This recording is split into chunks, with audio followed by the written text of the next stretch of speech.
Flamingo chef, show us what you got with cocktails and dishes that hit the sweet spot. Hey guys, Bill the Kansas Flamingo Chef. Welcome back to another edition of Wichita Area Public Golf. Today we're going to head just south of the city to a 9-hole par 36, 3,056-yard golf course called Pine Bay Golf Course. It was built in 1985.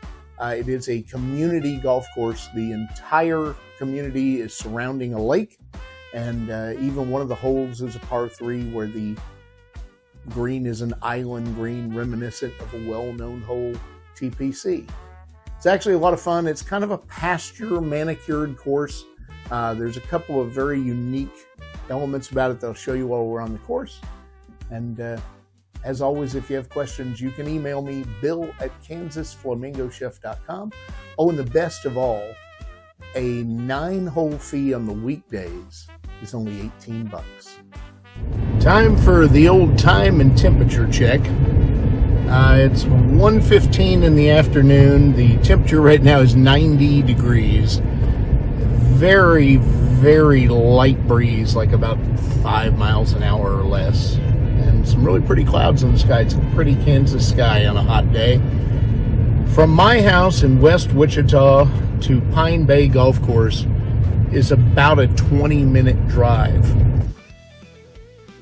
I've arrived, and behind me is the putting green and the golf course, and here's the clubhouse. Now when I say pasture golf, I'm going to turn around. That's what's behind me. You can see even the parking lot is dirt and gravel. It is flat out here, but it's pretty.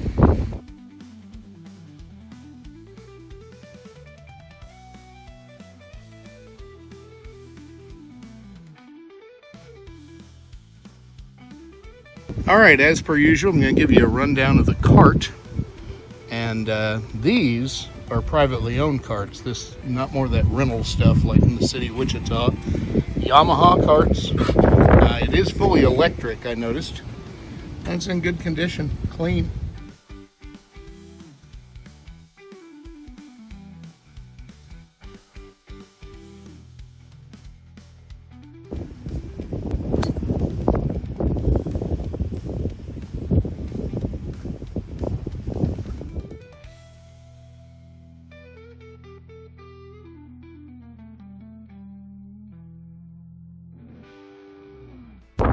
The greens, or at least the first green, are exceptionally flat. So I hit it in 3 and put it in from about 6 feet for a birdie.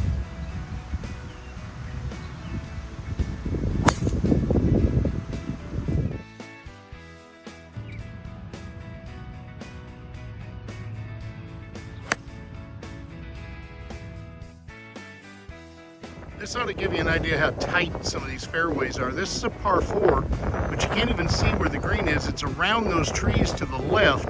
I'm going to have to hit an iron and lay up, because otherwise I'm going to be in those people's driveway.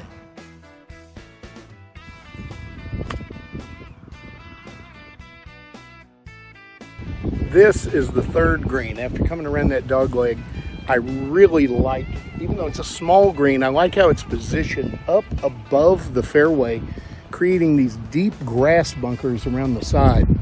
It's got some really challenging layouts for a tight course that doesn't look difficult. I am standing at the tee of hole 4.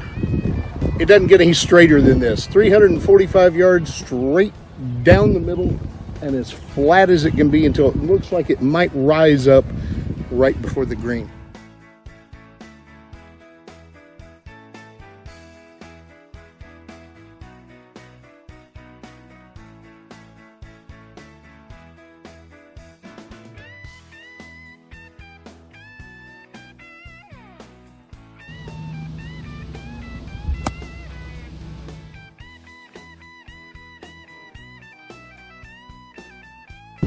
I have arrived at T7, and behind me, over there, is the island. The thing that they are known for at this course is that green.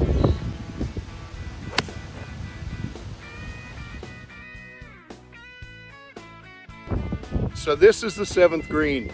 I got to tell you, this is a beautiful spot. As I pan around, you can see we're right out in the middle of this lake. There's houses along the lake and quite a few small boats, just like pedal boats rather.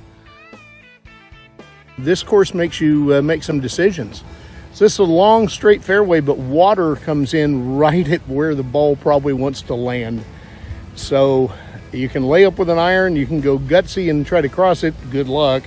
Or I think I might hit maybe a 5-wood, try to get down toward the end of the fairway before the water comes in.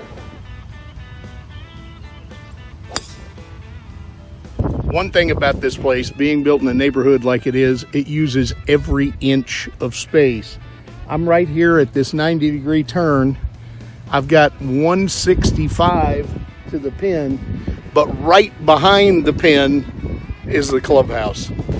I finished in perfect time because now it's raining. The sun's still shining, but it's raining. It actually feels pretty good. It's cooling it off a little bit out here, and the wind is blowing like crazy, so hopefully this audio is good. I shot 34, 2 under. Fun course, absolutely would recommend it. I spent $27 for 9 holes in a cart. That's fantastic. And it's a course that makes you make some decisions. It was a lot of fun.